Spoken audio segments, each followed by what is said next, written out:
El ser humano tiene una cierta atracción por la maldad. No por nada, Jacques Alan Miller llegó a decir que si en la antigüedad se valoraba al neurótico obsesivo como el ejemplo a seguir, en una era postcapitalista a quien se terminaría por apreciar sería un perverso, alguien con la capacidad de entrar en la sociedad, pero sin que algún sentimentalismo o ser cercano le impidiera alcanzar sus objetivos. En diversos medios, la figura del psicópata, del asesino serial o de un genio superinteligente capaz de manipular a todos los que buscan enfrentarle es una de las figuras más temidas y amadas dentro de la ficción. No por nada existen algunos asesinos del género slasher y los genios criminales tanto en series como en películas del tipo policial. Sin embargo, ¿cómo es que estas entidades que encarnan el caos y la maldad pueden llegar a aparecer? ¿Es acaso producto de la genética o se trata de algo un poco más complejo? Hola a todos, les habla Danager, el tejedor psicoliterato, y en esta ocasión hablaremos de los psicópatas, la perversión y, bueno, de Kevin. Antes de comenzar es importante aclarar algo, y es que aun cuando en la ficción la perversión y la psicopatía se tratan casi como sinónimos, siendo psicópata la expresión médica mientras que la perversión juega un papel algo más coloquial, lo cierto es que ambas cosas no son lo mismo.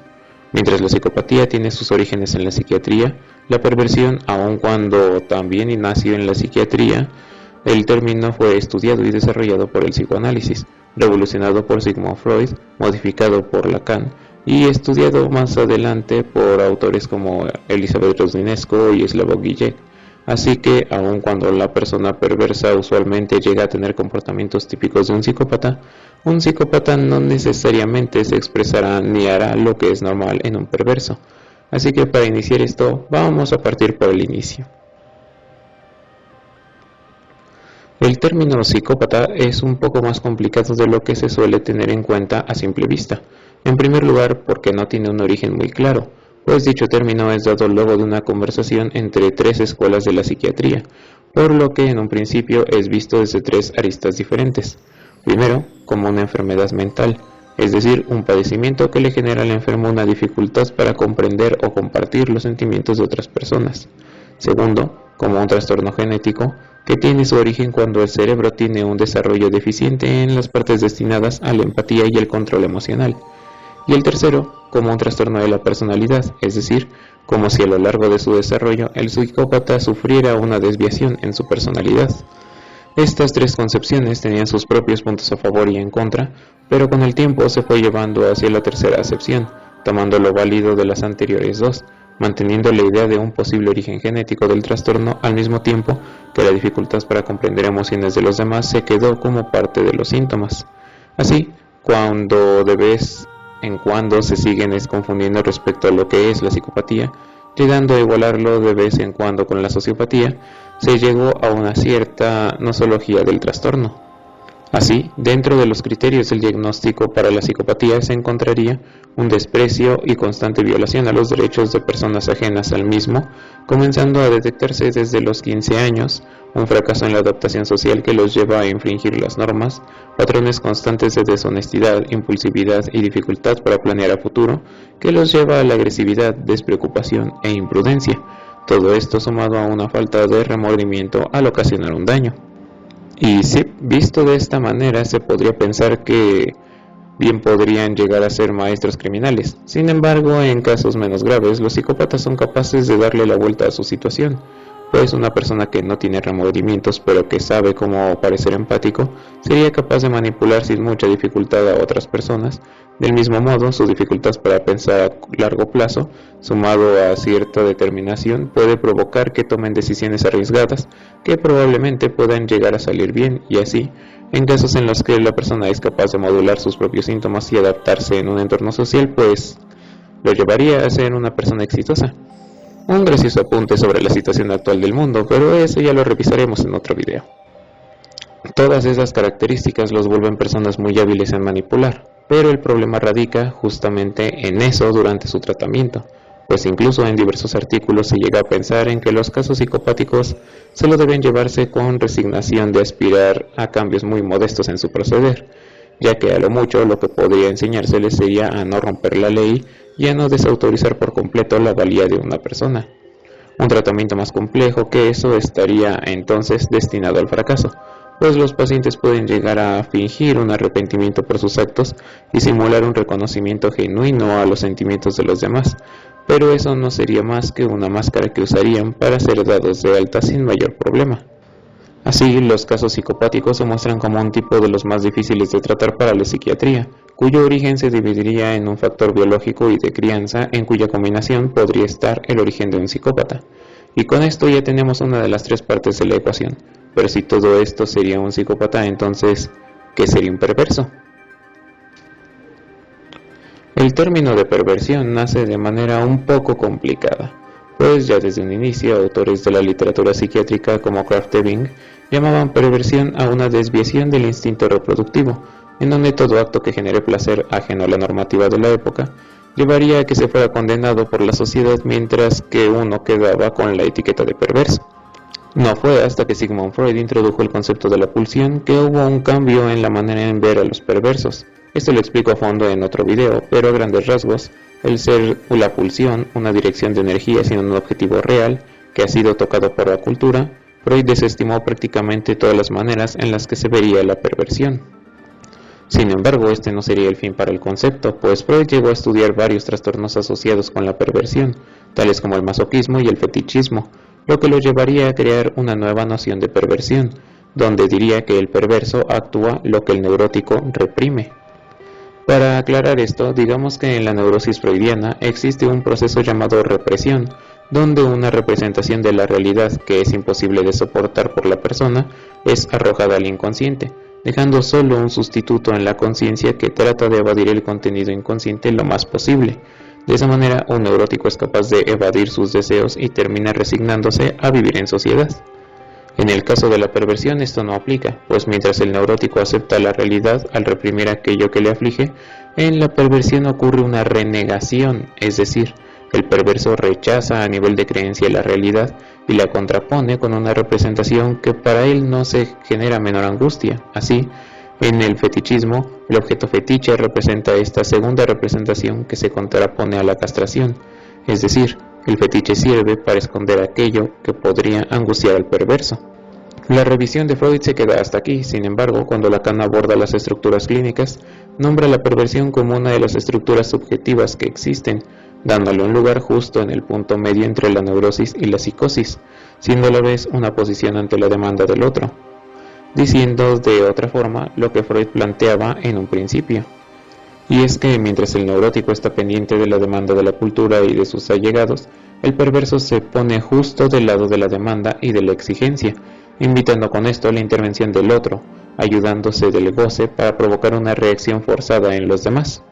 Así, ayudándose de una observación de otras personas, el perverso busca mantener una máscara de normalidad que solo desprende parcialmente con su partner, con quien busca una cierta complicidad en la que él mismo crea un acto que despierta una curiosidad que más tarde puede volverse angustia para quien ha escogido. Por ejemplo, en el caso del voyeurismo, el perverso se mantiene oculto de los demás mientras observa a su víctima, pero del mismo modo deja la suficiente cantidad de indicios para que alguien note lo que está haciendo, generando una mirada cómplice donde el que es mirado puede ver al perverso encontrándose en un punto muerto en el que no puede más que reaccionar a los actos que realiza su victimario. Y si ya se perdieron con términos como partener, renegación, negación, represión, goce y demás, no los culpo. Lo cierto es que la psicopatía y la perversión se encuentran entre los temas más complicados para la psicología, la psiquiatría y el psicoanálisis. Por eso, con el fin de aclarar un poco más estos trastornos, tendremos que ver uno de esos casos extraños en los que la psicopatía y la perversión van de la mano. Nos veremos obligados a ahondar en el pasado oscuro de aquellos envueltos en ese entorno de goce y dolor. Y sí, lo adivinaron, tenemos que hablar de Kevin. Para comprender la forma en que el psicoanálisis concibe la crianza, los conceptos de los padres y demás, tenemos que volver prácticamente desde el inicio de lo que es tener un hijo. Y es que el tener un hijo no comienza en el momento en que el bebé se encuentra en la sala de partos llorando porque de pronto descubrió que el mundo exterior era más horrible de lo que parecía. Comienza desde que se tiene conciencia de que se espera un hijo, con las reacciones de los padres y los pensamientos que estos tienen para el futuro. Puede sonar rebuscado, pero pensémoslo así. Cuando una pareja se entera que tendrá un hijo, toda clase de conflictos inconscientes salen a la luz. Algunos despiertan el resentimiento hacia los propios padres junto con el deseo de ser mejores que sus ancestros. Otros miran la oportunidad de redimir la propia juventud al buscar que sus hijos no cometan los mismos errores que ellos, y otros lo ven como un negocio a largo plazo en donde se aseguran un cuidador durante la vejez, gracias a que la precariedad económica, política y ambiental no les permitirá tener un futuro sustentable para ellos mismos. El punto es que a través de todos esos pensamientos conscientes e inconscientes, los padres irán creando una imagen propia del bebé que esperan, formándola y dotándola de sus diferentes expectativas. Gracias a los recuerdos de Eva vistos en la película, podemos notar que en sus primeros días de casada se encontraba feliz, disfrutando de su tiempo en pareja y tomando su tiempo para acoplarse a la realidad presentada ante ella, cosa que se ve interrumpida en el momento en que Kevin es concebido. En ese punto, Eva mira cómo la tranquilidad y la libertad de una vida solo con su esposo se termina truncando ante la expectativa de dar a luz y tener que cuidar de su hijo. Todo eso mientras su esposo se encontraba feliz debido a que por fin tendría un hijo. Ahora, desde el psicoanálisis lacaniano, el nacimiento de un niño junto con sus primeros años es muy importante debido a que en este punto en que el niño es incapaz de defenderse, es totalmente dependiente de la madre, siendo una suerte de cachorro humano que poco a poco será introducido en el lenguaje, en la familia y en la sociedad por medio de los padres, convirtiéndolo de cachorro a persona y de persona a niño. Ya lo mencioné en el video de los niños lobo, pero cabe aclarar que ni Freud ni Lacan consideran a los padres como aquel que entregó el esperma ni aquella que parió al niño, sino que padres se refiere a las funciones que cada cuidador ha de desarrollar en la crianza del niño. Por ejemplo, un orfanato idílico que esté bien cuidado y sin problemas de abuso, las cuidadoras de los niños podrían llegar a tomar el papel de madres al cuidarlos, enseñarlos y mostrarles cariño. Los niños serían capaces de comenzar a desarrollarse como entes deseantes, mientras que las mismas reglas de la institución y el desapego profesional harían la función de castración que les permitiría a los niños desarrollarse como sujetos.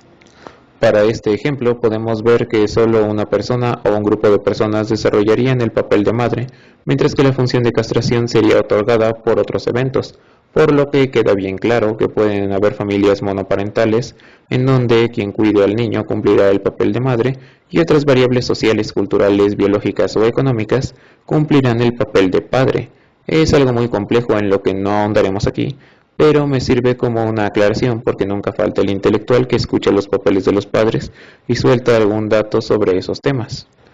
Ahora regresando a la cuestión, una vez que el niño es recibido por la madre y ésta comienza a cuidarlo, cada palabra, gesto y trato hacia el niño comienzan a mostrarle una explicación sobre el mundo en que se desarrolla, así como sus diferentes reglas, llegando a un primer año de vida en el estadio del espejo, en donde el niño, ya con algunas nociones sobre el mundo, es capaz de identificar su propio reflejo en el espejo, a veces señalado por su madre, otras en las que la casualidad funciona para ayudarlo a encontrar su imagen. El punto aquí es que el niño utiliza la información que fue adquiriendo a través de su tiempo ahí y la utiliza para formar una imagen de sí mismo con la que empieza a identificarse.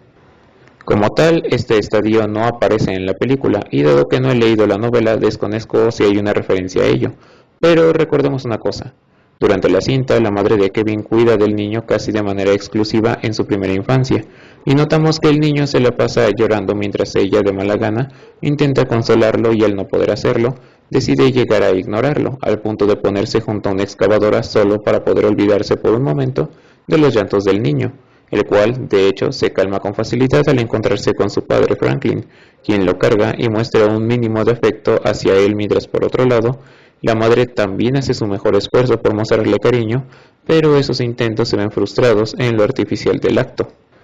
Pues el niño tiene la referencia de su madre, quien trata de ignorarlo y de mostrarle una buena cara contrastando con su padre, quien al no tener que lidiar con todo el día, encuentra una clase de interacción diferente. ¿Podemos imaginarnos la imagen que tendría de sí mismo al mirarse al espejo? ¿Sería mostrado por su madre, quien con una sonrisa falsa le diría palabras bonitas carentes de sinceridad? ¿Habría sido su padre al decirle todas las virtudes que ve en él mientras dentro del niño resuenan las experiencias con su madre?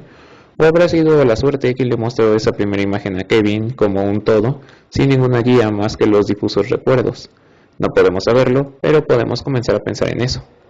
Continuando con el desarrollo del niño, durante el primer tiempo del Edipo se encuentra en una comunicación lineal con su madre, quien se encarga de cuidarle y le muestra el mundo al introducirlo a la cultura, en donde el padre solo aparece de manera espontánea y sin tomar mucho papel,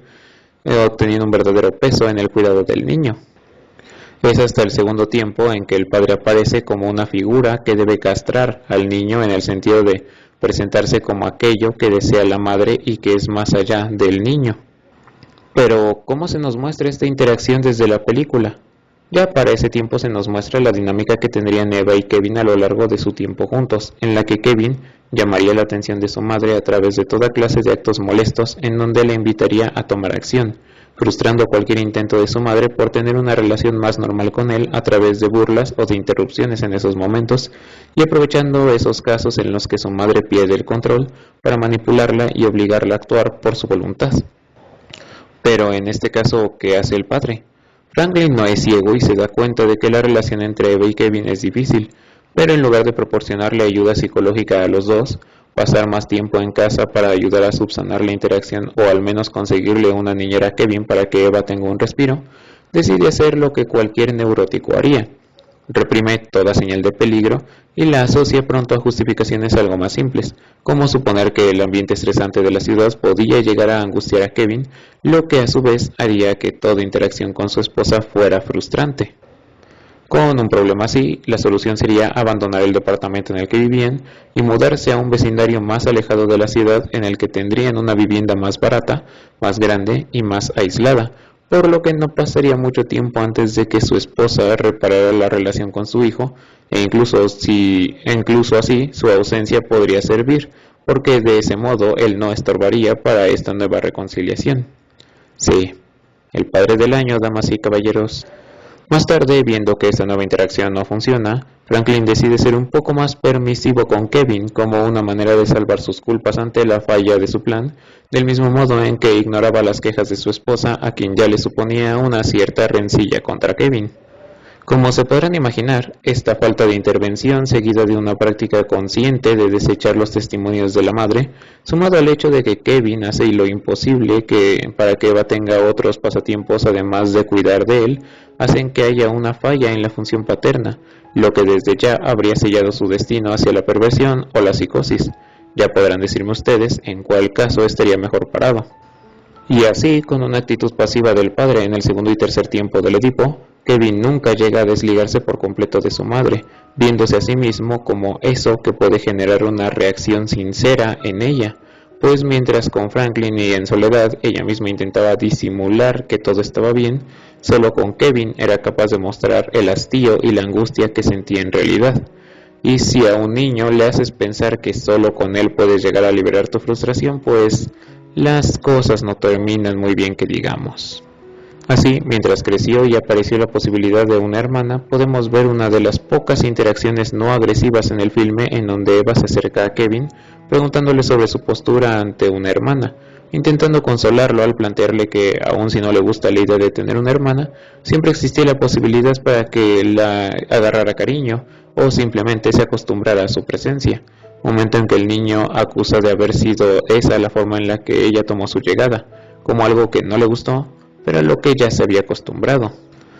Con todo y pese a sus limitantes, Kevin fue desarrollándose con aparente normalidad, mostrando ese rasgo psicópata de aprendizaje respecto a los fenómenos sociales, utilizando una falsa empatía para poder fingir entender los sentimientos de los demás sin levantar sospechas, mientras mantenía una relación sádica con su madre en la que solo ella podía entender el subtexto de todas sus acciones, como el aprender arquería y errar un tiro como una forma de preocuparla, el acercarse de vez en cuando a su hermana para que Eva tema lo que le pueda hacer, el provocar un accidente en el que Celia pierda un ojo de forma indetectable para que solo su madre sea capaz de notarlo, para rematar este acto masticando un fruto en forma de ojo en un tono burlesco que solo sería comprendido por ella justo frente a las narices de su padre.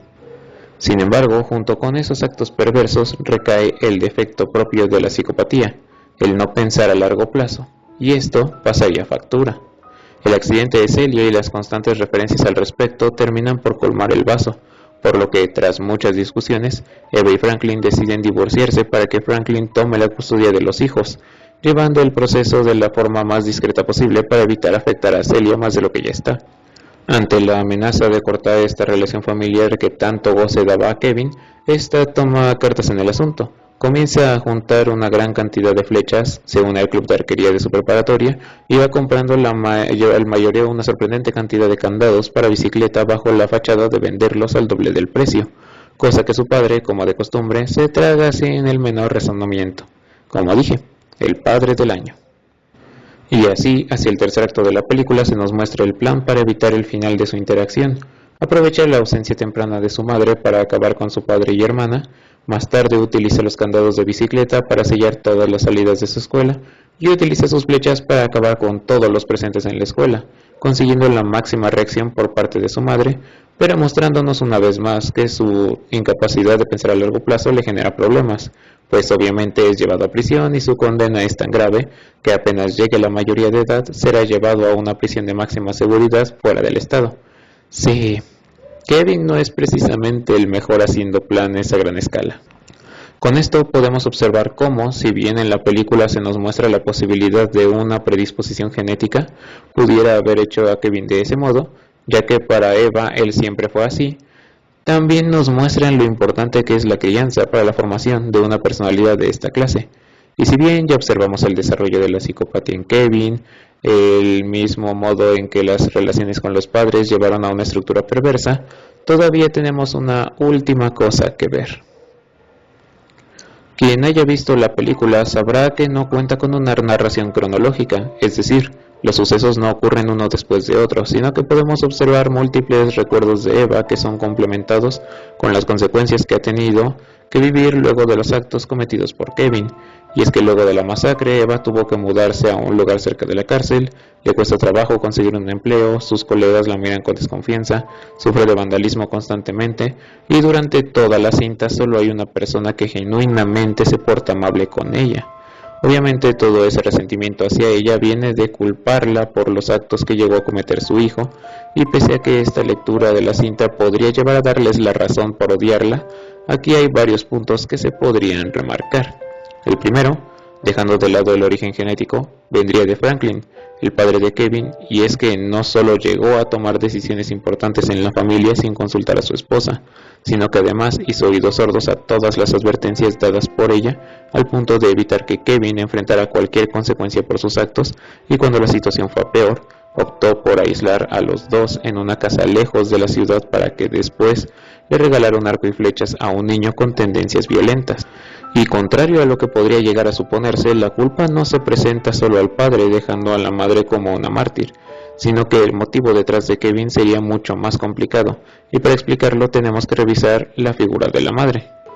Desde la antigüedad, la figura de una madre ha sido adorada en todas las culturas, mostrando la mayoría de las veces la forma más tierna de su papel y en contadas ocasiones la parte más tenebrosa de ser una. Esto puede tomarse como una necesidad social en la que es necesario que las mujeres quieran tener hijos para que la especie se reproduzca y prospere, pero no entraremos tanto en detalles sociológicos porque no es mi especialidad y al hacerlo puedo desinformar más de lo que puedo aportar.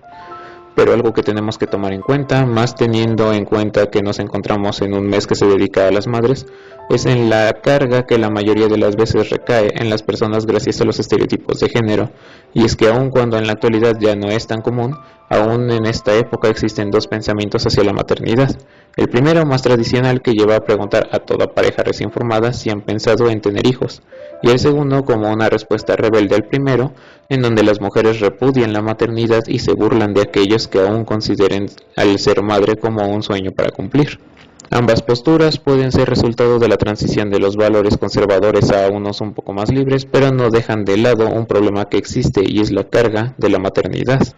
Y es que aun cuando vemos cada vez a más mujeres repudiando ser madres, también vemos otra respuesta en donde la concepción de un hijo es visto como un símbolo de ignorancia que conlleva a la carga de esperar siempre al hijo con alegría y sin angustia independientemente del contexto en el que se viva, y dejando de lado las condiciones políticas, económicas y sociales que pueden llevar a que, aun si se deseara tener un niño, este puede representar un gasto que lamentablemente no puedan tener. Esto suele suceder más comúnmente en grupos que se encuentran en contra de la interrupción del embarazo, en donde se menciona que una mujer que ha concebido a su hijo tiene la obligación no solo de llevar el embarazo a término, sino que además cuenta con la obligación de esperar y agradecer el milagro de la vida sin libertad para angustiarse por su futuro, dedicándose a una crianza que ya no es sustentable en estos tiempos. Pero del mismo modo en que esto ocurre, los grupos a favor de este acto suelen ir con la misma viveza en contra de las madres que no interrumpan su embarazo en el momento en que notan cómo sus hijos se encuentran en situaciones difíciles en las que no pueden acceder a las necesidades básicas, argumentando que la opción que defienden simplificaría el problema, ignorando el contexto social y cultural en el que pudo haber crecido la mujer que decidió ser madre pese a sus circunstancias. Con todos estos ejemplos podemos hacer notar que la responsabilidad de los actos que pueden llevar a un hijo con siempre cargados hacia la madre, y esto es representado en Eva, quien no quería tener un hijo tan joven, pero pese a todo se ve obligada a cuidar de uno casi en soledad y sin la libertad de tomar algo de tiempo para sí misma. Así que al buscar un responsable cabría la pregunta, ¿hay solo un responsable en situaciones como las que ocurren en la cinta? ¿O todo es parte de un complejo sistema que poco a poco valora más un pensamiento menos empático en donde la prioridad es trabajar y dejar una progenie que continúe y haga lo necesario para subir su importancia sin importar a quién dañe? Es una pregunta difícil y complicada de responder, pero es cada vez más necesario hacerla. En la actualidad, las diferentes formas de ver a aquellos individuos que realizan actos que atentan contra la sociedad ha cambiado a lo largo de los años, por lo que es común que hayan múltiples denominaciones para describir a un ser humano que se comporte de cierta manera. Sin embargo, veo con alegría que aún con varios detractores del psicoanálisis, este aún tiene la posibilidad de aportar conocimiento sobre la sociedad actual, en donde las estructuras clínicas pueden describir distintas modalidades de la subjetividad que llevan a una adaptación social que puede irse configurando dependiendo de la época y lugar en el que uno se encuentre. Y es que la salud mental, bienestar mental, o la adaptabilidad social o como se le llame dependiendo de la disciplina, contrario a lo que suele pensarse, no es algo meramente individual. Ya lo habría dicho Freud al decir que todo estudio individual era en mayor o menor medida una psicología social, y por eso me parece muy válido que se cuestionen los cánones referentes a los roles de la sociedad, aun cuando pueden generar fricciones en estos actos desproporcionados. También es válido que cada vez haya más disposición a cuestionar los ideales establecidos en diferentes culturas, del mismo modo en que espero que cada vez haya una mayor oportunidad para hablar de Kevin. Y bueno, este fue mi video temático por el 10 de mayo, espero que les haya gustado. La verdad me había preguntado si valía la pena hacer una secuela de Los Niños Lobo para este mes, pero consideré que, ahora que vimos el resultado de una crianza entre las mayores comillas sana,